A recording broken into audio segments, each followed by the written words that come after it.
He also writes books, and we're going to see 3 of his books on the next slide. The most recent one is Best Practices in Demand Forecasting. A very good book, very recommended. Today, he's going to talk to us about machine learning in forecasting supply chain demand. So everybody, let's listen to him. Perfect. Thank you, Stefan. Hello, everyone. Usually, people like to introduce themselves at the start of a presentation, a conference. But instead, I would like to speak about my own learning journey. And as you will see, I'm still on this journey, and I'm still myself learning a lot of things. So I started to interest myself and to go deep into supply chain planning, demand planning, and inventory planning around 2016. And around 2018, I started to use machine learning to forecast demand. So 2018 it's a long time ago, that's 6 years ago. Back then you had no ChatGPT, you didn't have a lot of resources online on how to do it yourself. So it was kind of difficult, you had to try things on your own, and maybe it worked, and most of the time it doesn't work. So after a while, I decided to start writing about what I was doing, the experiment I was running, and how I was doing things to share that with the world in a very practical way so everyone could basically replicate. That was my first book, Supply Chain, Data Science for Supply Chain Forecasting. After that, I moved back to inventory planning, and I was thinking, okay, most of the theory, does it work? Does it really apply to real life? Can I try this out using simulation? And I made a second book. These 2 first books were very quantitative, model-driven. These are books where you can replicate what I do using Python and Excel, but it's very, very quantitative. My third book, Demand Forecasting Best Practices, is more a book for managers and supply chain leaders on how to lead, to manage their process, on how to construct their process and lead their process to success as a manager, as a leader, not as a data scientist. And today, I will give you a 40 minutes, 1 hour summary of this last book. What are the best practices you can implement in a supply chain to lead it to success regarding demand planning? I hope that if we meet again in a few years, I can show you a 4th book, most likely about inventory again. So to start this discussion on demand planning and forecasting accuracy for supply chain, oftentimes when I discuss that with a prospect, with a client, one of the first questions I get is it worth it? Am I going to get money out of that? How much? What's the return on investment for a project regarding demand forecasting? Now, I believe it's impossible to give you a formula that would tell you how much money you would get. And I went online and I tried to find different sources on how much you would get from improving your forecasting accuracy. The debate is still on. On the right side of the screen, you can see, so Subchains, that's my company, so I quoted myself on my own slide. I think that's allowed by law. But you can see different numbers from different companies on how much you can expect out of it. To conclude these numbers, I would say that improving your forecasting accuracy will result in great business outcomes, except if you have a supply chain planning that is so poor that demand forecasting is disconnected from the rest of your supply chain. So you would improve the forecast, but no one's using it, then of course you get 0 value out of it. But the exact amount of value you would get depends on your supply chain, depends on how good or bad your supply planning is, and there is no formula that would really help you to get a general answer to that. So demand forecasting is important. Forecasting accuracy is important, so you would think we are very good as supply chain professionals at forecasting demand. Now it happens that if you look at scientific research, academic review, we're not so good. They run multiple research, and I'm summarizing a lot of research in just one sentence, but they concluded that 50% of the time when a human review, enrich, change a forecast, they don't add value, which is a nice way to say that they destroy value, which is still a nice way to say that if they don't touch it, the total accuracy would still be more or less the same. Okay, so we are not good at forecasting demand as supply chain professional. In the next 40 minutes, I'll try to give you an answer, so what can we do as human and how machine learning will fit into this picture, okay? Before we jump into answering this question, I'd like to take a step back and first answer the question, why do we do this? Why, as supply chain professional, we have to forecast demand? For me, you have 2 very different processes. You have the demand forecasting process and the supply planning process. Demand forecasting, it's all about information. You know, you're the pirate on top of the ship, you're looking at the horizon, and you try to say to your colleagues, your pirate colleagues on the ship, okay, this is what I see, and now it's up to you to make a decision about it. It could be an aggressive decision, it could be a conservative decision, it could be no decision, that's fine. It's up to you, and you're going to use a lot of inputs to do that, among which my forecast on what's ahead on the horizon. Okay. And I like to make a very strong difference between these two processes. One, demand forecasting, again, is only related to finding information about the future of the most likely outcome that is unbiased and unconstrained. This is what my client will want to buy in the future, assuming we have infinite supply. And then you have your supply planning process, who could decide, okay, I want to purchase or produce more than the forecast, less than the forecast, something different for some reason, whatever. That is totally fine. But these two processes must be different. I will show you in a few slides what happens if you kind of mixed up, confuse these two processes into a single one, then you get poor decision, a lot of fights. So demand planners, they provide unbiased information about the future. It's about providing information to decision makers, and then decision makers make decision. And by decision makers, I also include the whole process, tools, and engine of supply planning, not just the human. Okay, so how do I define demand planning excellence, which is my overall objective, and machine learning is very important there, but that's just one piece of the building.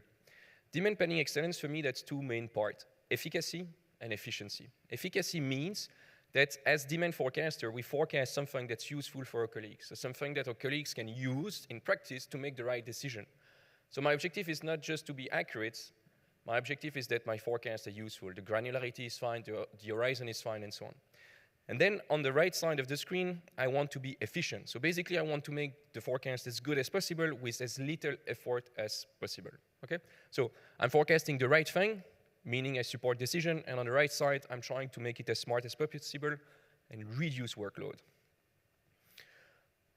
We will not discuss today much of efficiency, efficacy, but basically, the first things I would discuss with people is usually, are we sure that we're forecasting demand and not sales? That is very important. Do we use the right granularity, the right horizon? And finally, are we using the right forecasting KPIs? So these would be the three pillars of efficacy. Today, we're going to discuss about the other one, efficiency. For me, efficiency, it all goes to we want to have an insight-driven demand forecasting process, meaning that we want to spend time finding information, data, insights about demand, about future demand, about what's likely to happen. This goes hand in hand with machine learning. We're going to discuss that. I like to code it as bulletproof and automated. And finally, and this is critically important, we have forecast value added.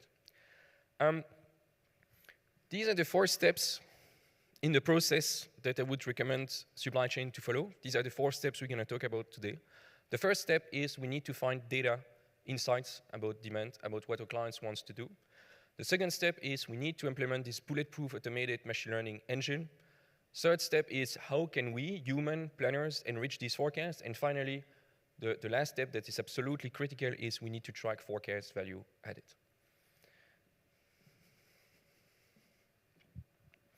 So the first thing is, as a supply chain, we need to understand what's driving demand for us. Usually, it's always the same guides. That would be promotion. We would like to look at shortages, life cycle, pricing at times, but this is quite difficult. We can look at the weather. We could also include there, for some supply chain, we have information about the sellout of a client, the point of sales data from a client, or the inventory position of a client. That would also be business driver. If I can have access to this information, and I know that right now my client has low sales and high inventory, I can already predict that they will not order a lot, if not anything at all. Okay? For me, this first step, you don't have to be a data scientist, you don't need to be a demand planner. If you understand your business, if you understand your supply chain, you can already join me and try to draw a map, a picture of what kind of info you could get and how to use this info to forecast demand. Okay, so this first step, nothing technical here. The question is what's impacting demand, what's driving demand? And the question right after would be, do we have data about this?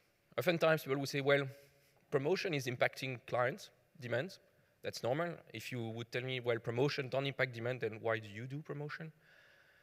But most of the time, supply chain don't track promotion, for example. So we understand it's driving demand, but we don't track promotion historically, and we don't have a clear calendar for the future. So we cannot use it. So that's one of the first discussions I have is, what's impacting demand, and do we have data? Now the second step is to create something I call a bulletproof automated forecast engine. If you're a supply chain, you have to make forecast and decision at scale. So you have thousands of products, you maybe have 10, 100 location point of sale, so combination of that might be 100,000, 10,000, 20,000, whatever. It means that if you need a human to create all these forecasts, to review all these forecasts one by one manually, it's impossible. You don't have the time, you don't have the resources to do that. And as we've seen on the first slide, humans are not great at doing this. So you need a tool to do this at scale. And for me, the tool that can do that needs to have two important things. The first one, I like to call it bulletproof. Bulletproof means that it can cope with most of the business driver we talked about. Do you do promotion? You need a tool that can deal with promotion. Do you have information about the sellout of your client? You need a tool that can cope with that. Do you have shortages? We need to have a tool that can cope with that. Do you have a lot of new products? Again, your forecast engine needs to cope with new product and pretty well. That's bulletproof. It can cope with anything.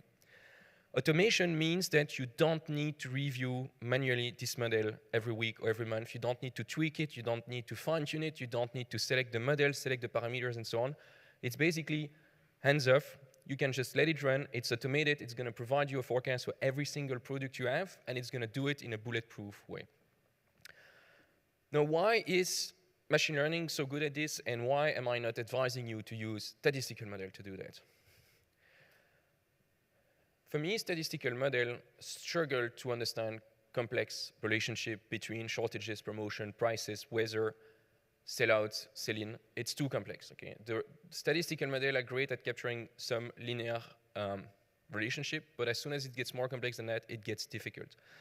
Statistical model also suffer from something else. They kind of locally optimize product by product. So they don't understand what's happening for other products. They don't understand how this promotion might have impacted another similar product and so on. So for example, it means that if you launch a product a year and a half ago, you just have one observation regarding Black Friday, one observation regarding Christmas and so on. So it's very difficult to do any statistic out of one observation. Now, if you use machine learning is going to look at all your product. So machine learning might have seen like 10,000, 20,000, 100,000 times Black Friday and Christmas, and might understand from there what's the impact of such a promotion on a new product where we never had Black Friday before. I'm not saying it's totally impossible for statistical tool to do that. I'm saying it's extremely complicated and it's not super accurate. So all in all, I would directly go for machine learning that can capture these complicated relationship, and basically the more data, the more insights you have, the better machine learning is going to be. Now, in just a minute or two, how does machine learning work? When you deal with machine learning, you have two things that you need to pay attention to. What are the features, meaning the input, the insights that you drive to the tool, and what's the output you want to have? In our case, the output is pretty clear. We want to predict demand next week, next month, next quarter, and so on. Now, we can have, all together with business people, so not just PhD in math, but business people, we can have discussion on what's driving demand, what kind of data do we have. For, again, that would be, for example, promotion, seasonality, things like that, advertisement budget, and so on. So you could help me, you could help your data science team to come up with features that could be fed into this machine learning model. Again, you don't need to have a PhD in math to do that. You can be any business person with business insight regarding what's driving demand. You discuss that with the data science team, and they can include the features in the model. So when you want to optimize such a model, you can discuss two things. The features I just talked about, and then the second part is really the fine-tuning of this model. And there you need this kind of hard skills of data science, how to optimize a model. But that's the only part I would say in this process where you need to have this kind of very strong data science skills. It's the optimization of the model. To discuss the feature, anyone with business knowledge can do that and should do it. I'm called by a lot of companies to coach the data scientists to come up with better model. And for me, one of the main issues they have is that they don't have a lot of business knowledge. They don't want to spend time collecting and cleaning demand, and then they don't have the right features, meaning they don't have the right insights in their model, and then the model doesn't work, okay? So again, here, what they need is more business knowledge and more collaboration with the business. Now, machine learning is great, but please don't take my word for it. I need to prove to you that it works, okay? Maybe you like me, you trust me, but I don't want this. I want you to trust this because I can show you numbers. So let's discuss numbers. Over the last years, the forecasting community ran some competition online. Anyone could participate, including professional, students, academic, anyone. We had 3 competitions, all of them regarding retailers. All these competitions have been won by machine learning models, all of them. It's not just the top 1 participant that use machine learning, it's maybe the top 20 or top 30 participants. It means that basically if you have a new competition like this and you bring a statistical engine, it's like bringing a knife to a gunfight, you stand no chance. My personal experience with machine learning proves project after project that you can deliver a lot of value compared to statistical benchmark project after project. These projects are each time very different. Some of them I have a lot of data, and for some of them I just have this usual 36 months of demands and no driver, and this is it, and we don't know anything special. Again, each time we demonstrate that we add a lot of value compared to statistical benchmarks. I hope that in the future we can add more forecasting competition here, so we prove over and over that machine learning is delivering more value. Beyond that, the world of machine learning is evolving. People come up with new models, new ideas, new optimization ideas, and so on, new features, new way to use machine learning. So machine learning is still progressing. Statistical models for me are progressing, but very slowly. So I don't have high hopes that in the 5 next years, we would get a breakthrough from statistical engine, and statistical engine would shine again. On the other side, I have a lot of hope that machine learning will still grow, will become faster and more accurate. Now you could think, based on that, actually this is kind of a magic box. I just put my data into it and it's going to work. It's not going to work, okay? You have thousands of different ways to use machine learning. You have 1,000 different ways to set it up. You have 1,000 different ways to set up the features into the model. And if you don't do it the right way, it is not going to work. I've seen a lot of companies contacting me saying, well, we use machine learning from this or from that or from this software or self using that. It didn't work, so machine learning is not for us. We're not ready for that. Actually, the issue is not machine learning. The issue is how do you use it, how do you set it up, and what kind of features do you bring to the tool. If you don't do it the right way, it's not going to work. So machine learning, it's not magic. You cannot just dump data in a neural network and just hope it's going to work. Again, you have 1 million ways to set up machine learning, and most of them will never work, but a few of them will drive a lot of value. So that's for machine learning. Let's go back to the human.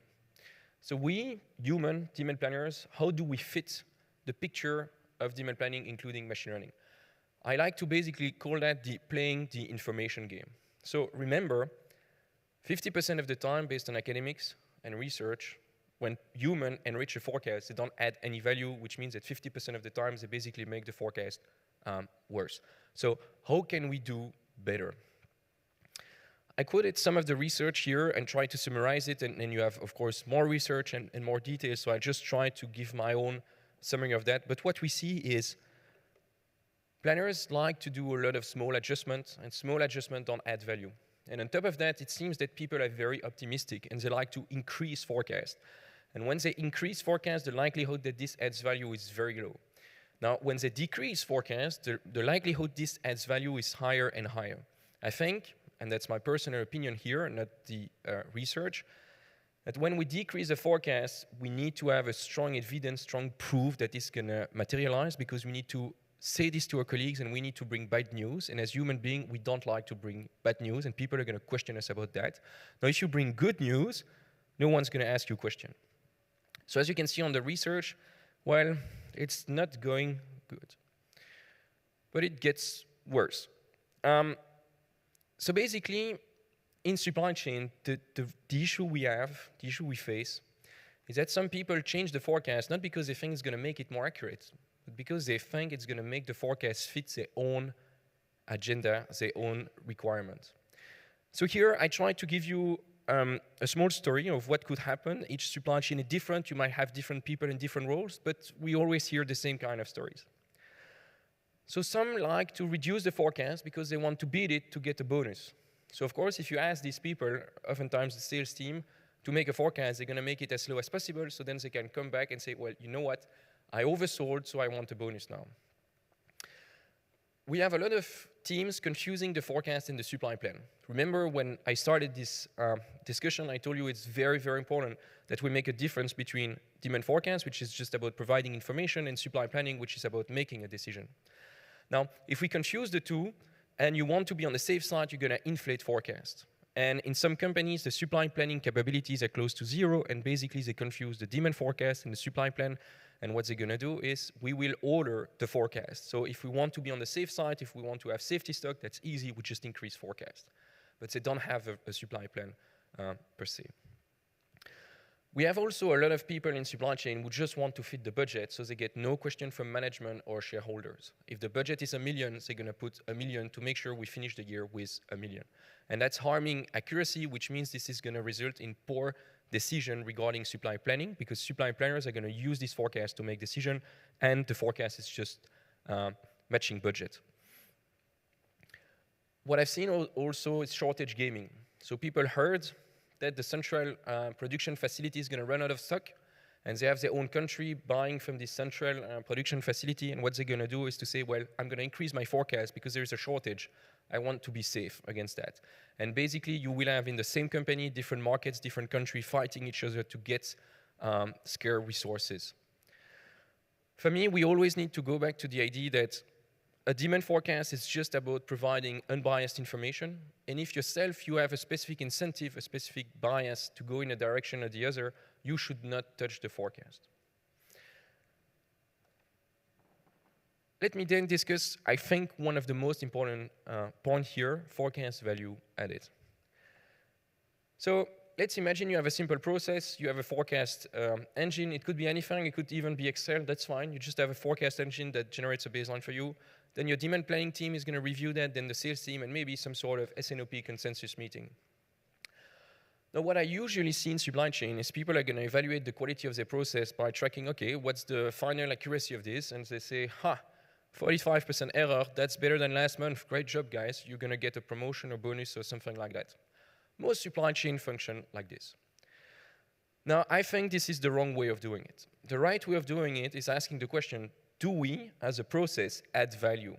Did we improve the forecasting accuracy? How can we measure that? So what we want to do is to track the forecasting accuracy and bias. It's very important that we do both for every single step in the process.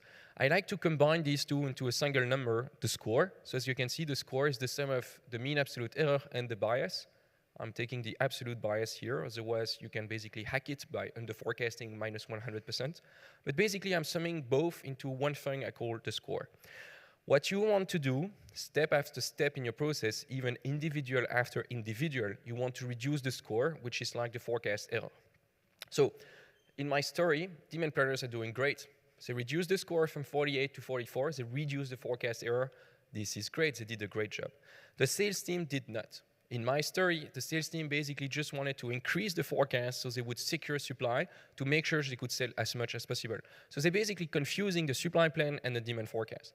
Finally, the consensus meeting slightly improved things compared to the sales team, but not much, and we would conclude that they don't add much value compared to the time they spent on this. So do we add value? No.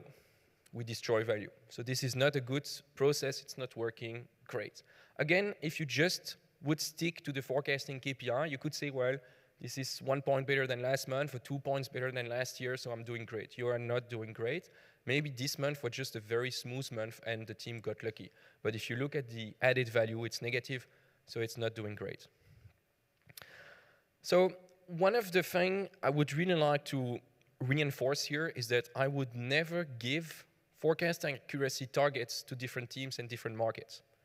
Even if it's based on last year, last month, or whatever, or saying, well, if you reach 60% accuracy by the end of the year, we're going to give you a bonus. For me, this is a really bad idea. What we need to do instead is to set targets in terms of added value. If you say to a team, if you reach 60%, you get some sort of bonus or anything, some team will reach that simply because their market is super smooth, no promotion, no shortage, very easy. Some teams will never touch that simply because the market is so difficult with so many promotion or new competitors and so on. This is out of their control, you cannot blame them for that. But maybe this team is adding a lot of value compared to your forecast engine. So actually they are doing a great job, but still the accuracy is worse than their colleagues. There is one point missing here, And I think most companies never thought about it and never did it. And the last question is, but what about the forecast model? Is this forecast engine adding any value? Now, most of the people I'm asking this question to would reply something like, we just have a new implementation, we do an automated selection among 12 models, so it can only be great, things like that. It's automatically optimized, so it can only be super strong. I even had someone saying, it can only be great, I've been working on it for 3 years now. So how do we track this? We basically need to compare the forecasting accuracy achieved by a model against a statistical benchmark. Now, this statistical benchmark should be something like the moving average of the last 12 months or the moving average of the last 3 months. Something very simple, something you can do for free in your software, in Excel, in anything, something very, very basic. If it's more complicated than that, I would say it's not a benchmark anymore. It's a new model, which is great. You can do new models, but it shouldn't be considered a statistical benchmark. Now, in my story here, we add value compared to the benchmark, so everything is great. The forecast engine is really good. Most often, when I discuss with companies that never did that before, so they never compare themselves to a moving average 12 months, they realize that they don't add value to this moving average because basically the forecast engine is destroying value compared to the moving average. So their team improved compared to the forecast engine, but the forecast engine is worse than a moving average 12 months. And to be honest, when you find out that your forecast engine that you just invested millions or a month or years in implementing does not bring more value or less value than a moving average, it's kind of, I mean, it's impressive. But I've seen this many times that actually a moving average 12 months beats forecasting engine. So I would strongly advise you to do that. The way, again, before we move on to the next topic, for me, forecast value added, it's the cornerstone of demand planning excellence. If you don't do that, you're basically in the dark. You have no idea if you're adding value, if your tool is adding value, if your team is adding value. There is no way you can improve, and there is no way you can know if anyone in your team is doing a great or a poor job, and you would be surprised. So when I discuss with prospect, when I discuss with client, this is the first thing I want to implement, because if we don't do it, there is no way we know if we're going in the right direction. Now, I did not reply to the initial question, how can human add value? With forecast value added, with this framework, that's great. We're going to see if people do it, but we don't yet provided any guidance on what to do. And I think it's very important, especially if you implement some great machine learning tool, that we give a clear vision to our teams, to human. How do you fit in this picture? What do you have to do now? Because I think the role of a demand planner in a normal setting where the forecast engine doesn't work great, so people like to tweak around, fine-tune, review, do their own thing in Excel.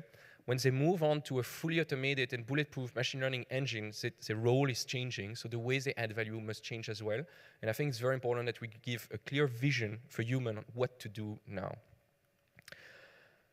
So the main responsibility for demand planners, as I see it, is collecting, cleaning data. And I know it's not sexy, and when I do project, that's always the thing that's overlooked. People don't want to invest time, don't want to invest money, but this is critically important. As soon as you have machine learning, you want to have clean data, you want to have promotion data, shortage, prices, advertisement, and so on. The more, the better, but again, if you don't have so much data, we can still do great things. Nevertheless, we need to clean that.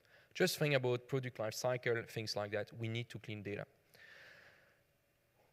Now, all this data will go to your machine learning engine that can cope with as much data as possible, but you will still get insights. For example, you can call your client. Machine learning cannot call your client, at least for now. So you could get more information than what your machine learning model is aware of. That's great, and that's what you should do. You should collect extra insights. So you're like some sort of detective, journalist, reporter. You go on the field and you get more information. You call your client. And using that, you can enrich this forecast, improve this forecast using the insights you got. So I like to say that if you know something, do something. But if you don't have any special insights about your forecast, don't change anything. In some cases, demand planners can still beat a forecast engine without any kind of insights. At times, anyone can be lucky or unlucky, models and human, that's fine. But if month after month, your team can deliver more value than a forecast engine without anything special, just by looking at the time series, it means the forecast engine needs to be improved, and it's an issue of forecast engine. So again, I don't think the human brain is a calculator machine. So if the human brain can beat a model at forecasting demand, it means the model isn't great. So these are the 3 things that I would focus on as a demand planner. Now, there are 3 things that I would not do. The first thing is cleaning outliers. And I know there are a lot of discussion on how to clean outliers, what's the detection range, what's the algorithm, and so on. I think in supply chain, we should not do that. I personally don't clean outliers. I don't do that. I clean transaction, I clean demand, I clean master data. I feed promotion and shortages to my engine. And based on that, the engine is doing a great forecast, and the up and downs make sense for the tool. So for me, all your time should be on data cleaning, and we should not spend any time doing outlier detection. Over the last 4 years, I only had to do some outlier detection technique once on a single project. That's just to say that I don't think that should be the core practice for supply chain people, and that should be an extreme exception. The second thing is tweaking model. I was recently discussing with someone who told me, well, I'm about to hire a new demand planner. I want someone who has quantitative skills, who's able to tweak, to refine, to fine-tune models, and so on. For me, that's not needed. You want your model, again, to be fully automated. You don't want a human to do a manual selection, manual tweaking, and anything like that. You want an engine, an optimization engine, to do that for you at scale automatically. It cannot rely on human to manually do that time series after time series. For me, it makes no sense. You will never scale, and you have an issue of variability. Finally, demand planners should not take supply into account. For many supply chain, I've seen people saying, yeah, I need to take these shortages into account, because basically if I have a shortage, I'm going to sell 0, and if I put a forecast that's anywhere above 0, I'm going to get a bad forecasting accuracy metric. It makes sense, but that's because this supply chain is not forecasting unconstrained demands, they're forecasting constrained sales, and I would advise strongly against that. I think supply chain people, demand planners, should never take supply into account for the future, because you would get into a vicious circle. So to summarize this circle, let's imagine today you have a shortage. So you forecast 0 because, well, reasonably, tomorrow you will sell 0 because you have 0 pieces in stock, right? So your 0 sales forecast will be 100% accurate. Now, if you do that and you send this forecast to the supply planning teams, they're going to see that your forecast is 0 pieces. They're going to order 0 pieces as well, because they're going to basically supply based on the forecast. Now, as soon as you do that, you are in a vicious circle where there is a shortage, so 0 sales, so 0 forecast, so 0 supply, and then you just get stuck into that. So what we want to do instead is that if there is a shortage, you don't want to evaluate the quality of your forecast when there is a shortage, because no one knows what the real unconstrained demand was, simply because there was no inventory. So you can forecast 100, you will not get blamed for over-forecasting sales because we don't know the real demand.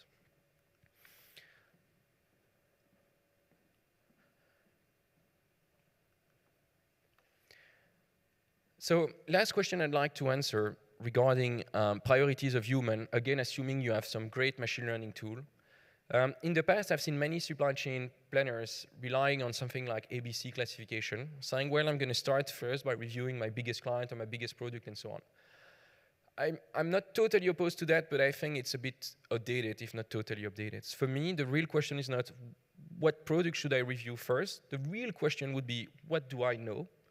What kind of insight I could get, what did I hear about my client, and then you review, you enrich the specific product and client. So instead of focusing on the biggest product, biggest client, you should focus on what kind of information you can get and what do you know, and let your machine learning engine cope with all the other product automatically, and you can safely assume that the machine learning engine knows, and you should only act if you know something. So instead of focusing on the biggest client and product, focus on insights.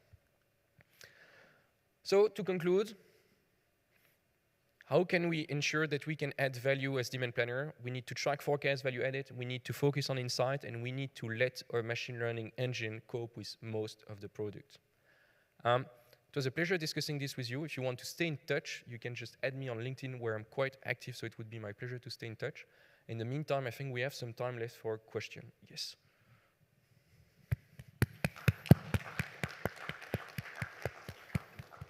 All right, thank you, Nicolas, for a very interesting talk. So lots of things to discuss. I'm not completely sure I agree with every single thing you said here.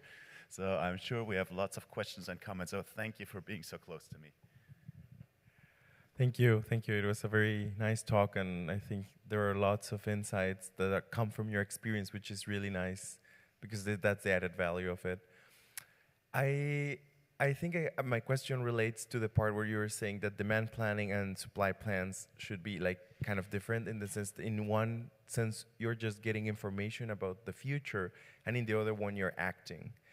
But the way like in the forecasting area, I've been working on end-to-end problems in which you actually kind of try to not divide decisions or like models into two parts, because the whole outcome of it could be suboptimal somehow. Like, I mean, if you just deliver the demand plans with a loss function that might be just symmetric, let's say RMSE or MAE, but the supply plan incorporates the costs of like sub-forecasting or over-forecasting or under-forecasting, you might end up like doing two different things or going in two different directions. So what would you recommend in that sense? Like the first part, like the demand planning, should you just use like any, I mean, problem with the incompatibility of the loss function sometimes, like when people are doing different things. So how do you actually kind of like add up all together? It's, that's my question, kind of, yeah. Yeah, thank you for the question. It's not the first times some people discuss that with me. I suspect that you have a very technical profile yourself.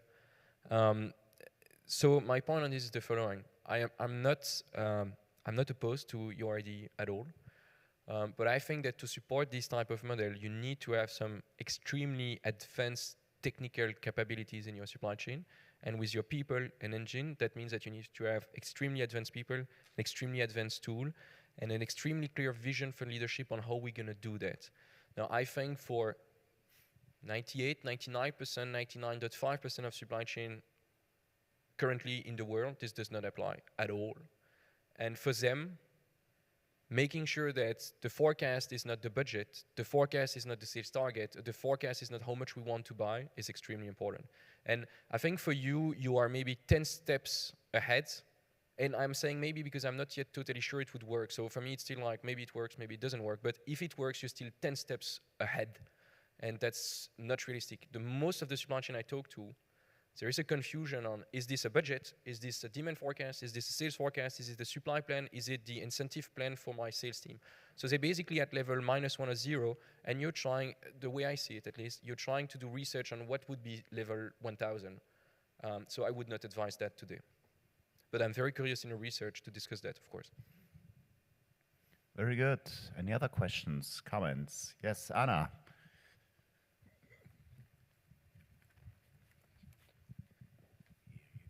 Thanks. Firstly, I wanted to see what you have on your shirt today, so very good. So you had on your slide that the demand planner shouldn't take supply into account. I completely agree when it comes to the future, but then you said that they should look at unconstrained demand for modeling purposes, so look at historical data. But for that purpose, you need to look at supply, right? Because otherwise you wouldn't know that demand is censored and you're only observing sales. Yes, I should improve this slide, you're right. So I should note here, account for future supply. So what you need to take into account historically is when I look at my sales data, because actually supply chain don't have access to real demand, unconstrained demand data, they have access to sales data, right? So what I like to do is to track both sales data and inventory data. So I know, well, on this week, on this day, actually you sold 0 pieces because you had a shortage, not because no one wanted to buy it. So I'm using historical shortages and historical inventory level to kind of censor periods with shortages. So I'm sure that I'm looking at real unconstrained demand. Now, when I'm doing a forecast in the future, I would never take supply into account. So I could definitely improve this slide by taking into account future supply, and you should take into account historical supply. Again, the supply chain people I'm talking to today, they do the other way around. They don't take into account historical supply, but they take into account future supply, which for me would result in this vicious circle. Yeah, I agree with that. Thanks. All right, thank you. And I'll take the opportunity of just asking a follow-up question on that myself. One point where I think taking future supply into account makes sense is where you have product A, where you know that you're not able to satisfy demand because you don't have product. but you have a somewhat good idea of what other product people will be switching to. So a question of substitutions and complementarity. So I don't have steaks, nobody is going to buy my steak sauces. I don't have steaks, but somebody will buy hamburger. I may still be buying steak sauces. So it probably makes sense to account for issues in one product for a different product. So any thoughts on that? Yeah, you are entirely correct. So the difficulty, we might face a few kind of difficulties there. The easiest way to solve that is if you decide for some reason to change a product to another, and then we solve this because we link the product together. Another way to solve that is to do a forecast at a higher level. So instead of forecasting this type of meat versus this type of meat, you forecast meat in general. Or even food in general, because at some point you would say, well, if I don't have meat anymore, people are going to buy this veggie burger or whatever. Now, taking this directly into your forecast might be extremely difficult because you also get into a chicken and egg problem, that to make your forecast, you need to have a first forecast to estimate what would be the raw demand for raw meat demand, what would be the forecast for the steak and the hamburger, and then you would need to run your supply engine to actually know, based on that, would I get a shortage? And then you need to run another forecast and say, well, based on the fact that I have a shortage for that, I change my forecast for this. But then you can get into more of these loops because this will change forecast again and again and again. So I would agree with that. You could do something like that. We could think about it and see if it works, but it would add a massive layer of complexity. So maybe a better solution would then be to do, let's do a forecast that's meat in general and then do a top-down. Again, we would need to discuss this specific case in detail, try a different thing and see what works best. All right, makes perfect sense. Yes, please. Hi, Nicolas. Interesting presentation. So I have like two questions. One is you mentioned machine learning methods basically eat up the statistical methods. So do you really think so when it comes with like short time series and when you don't have enough historical data? So do you really think like machine learning can still beat the statistical method there? Yeah, you might have a specific point where you lack data so much you cannot use machine learning. So if you have 10 products and you have monthly data for the last 12 months, no, we cannot use machine learning. So you might face this situation for some businesses where data is so limited that you cannot use it. We also have colleagues at this conference that try to solve this problem as well. But yes, you might have these cases. Now, if data is so limited that, for example, you just have 12 months of data, machine learning will be impossible to use, but statistical engine will also not do anything great. So you would then rely on judgmental forecasts. But you're right, there is a limit there. Okay, thanks. And another question, follow-up, is on the neural network. So you mentioned in one of your slides, like you have to use it wisely. Do you have, or could you link to a resource where we can find like more information about like some steps, what you can do for a better neural network forecast?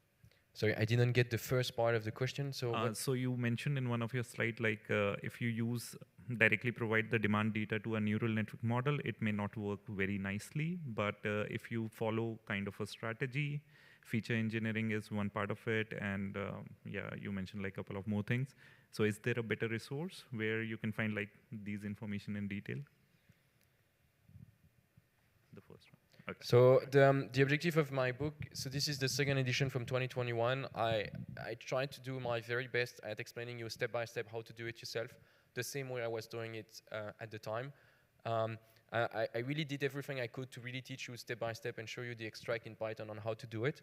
Now there are many different ways to use machine learning. I show you there my way of doing it. I hope this will get you started, and then you will have your own learning journey and trying journey on trying different approaches. But if you want to do it yourself and experiment, this is the book with everything you need to get started.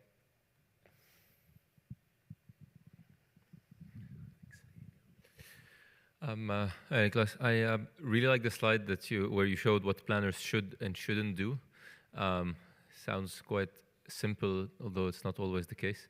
I'm wondering if once you do work on cleaning your data, then obviously you collect extra insights, but if you have drivers and you already have those as data points in your forecast, then there's less collection needed and less enrichment. where do you see the role of a demand planner beyond just the generation of the forecast?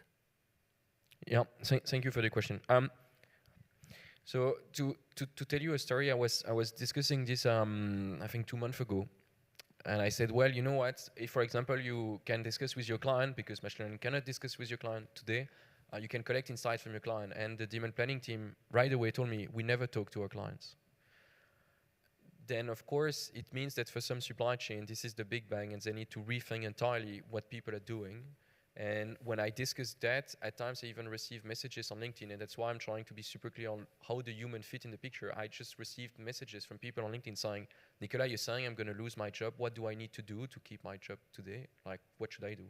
So for me, at times when you face a company that never tracked forecast value added before, and you do it for the first time, I've never seen good surprises like, hey, actually we're all doing great and this forecast engine's amazing. Most of the time it's like, well, actually it doesn't work at all. So I like to say, well, you know what, let's take a step back and just focus on the basics. Do we have new product? Do we have old product? Do we have new clients? Did we lose any clients? And just do these 4 steps, and that is it. And most likely you're gonna add a lot of value. But it also means that in the future, or like today, or even in the last years, for some companies, you need fewer people to do it, because you don't need people to manually clean outliers, which for me is just insane. You don't need people to manually review, select, fine-tune models, and so on. You have a model that does most of that, so you would need fewer humans as demand planner, that's for sure. But so you need fewer people, and the skill sets they have is not so quantitative as it could have been in the past, and it's more a qualitative mindset. Like, I can call my client because I know them. And that's the kind of people I would hire today as demand planners. Not people who are like, yeah, I can do my own model in Excel.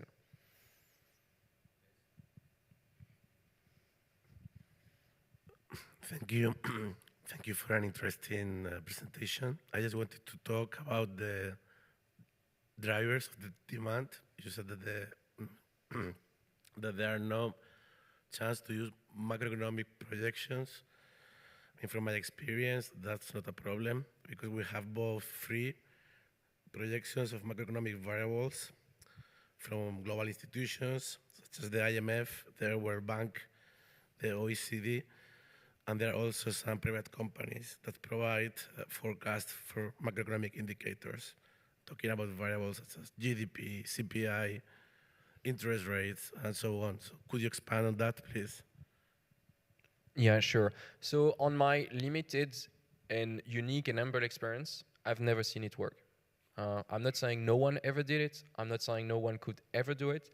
But based on all the supply chain I talked to, I've never seen myself any single supply chain successfully using macroeconomic indicator, any one of them, by the way, successfully using that to forecast demand at scale. Again, this is my personal experience.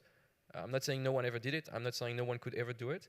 But I hear oftentimes from companies, yeah, let's take GDP growth into account. And I'm like, but you're selling T-shirts in a retail store. Like, I don't see the correlation it could have. Like maybe on a macroeconomic factor at the country level, at the year level, it might. But how many T-shirts, like Stefan's T-shirt, how many of these T-shirts you're going to sell tomorrow on the street uncorrelated to GDP growth? Lots of them, lots of them.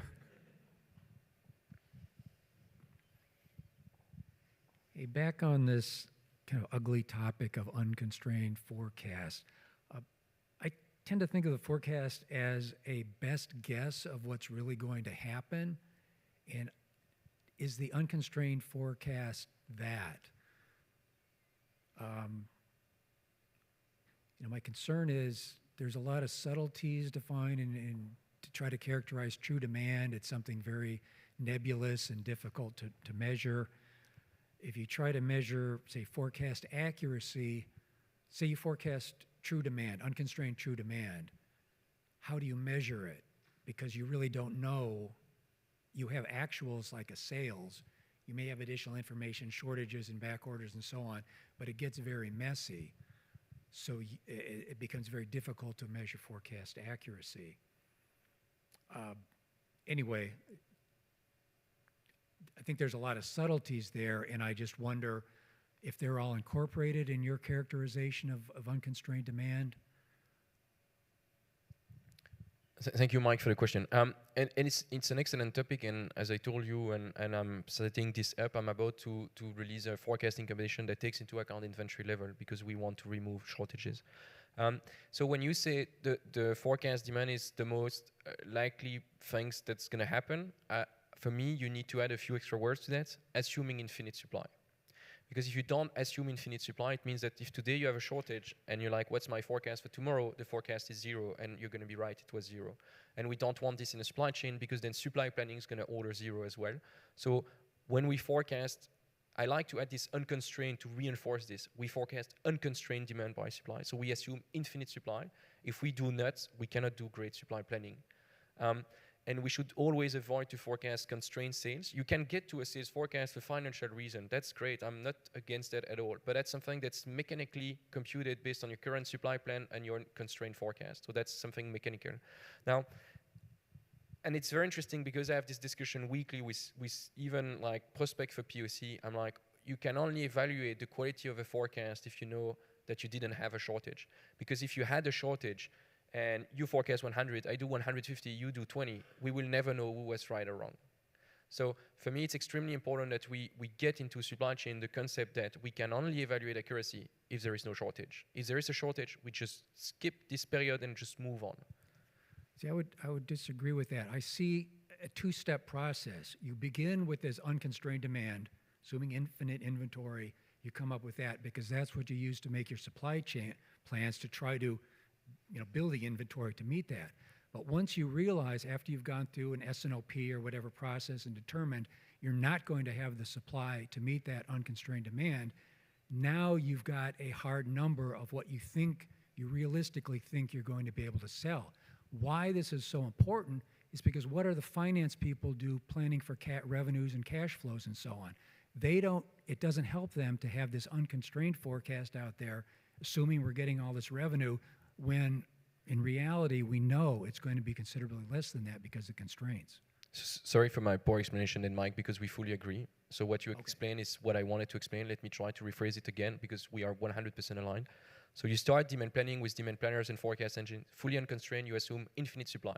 So basically you want to know what would my client want to buy, assuming I have infinite amount of everything. Then you make a supply plan based on that, and you're going to have shortage or likely shortage or whatever. And then you can get to the sales forecast. Okay, my client wants to buy so much ice cream, 100 pieces. I can only supply 10 pieces of ice cream, so my sales forecast is 10, and my demand forecast 100 because I have issue with my supply plan. But then the sales forecast is something that's mechanical, like no one does it. It just takes the demand planning, supply planning, constrain the two, you get sales forecast, and then you can transform that into euro, dollar, or whatever, and then you get a financial forecast, which is then again different. I think that's what you said. That's the idea that I wanted to convey, so sorry if it was confusing.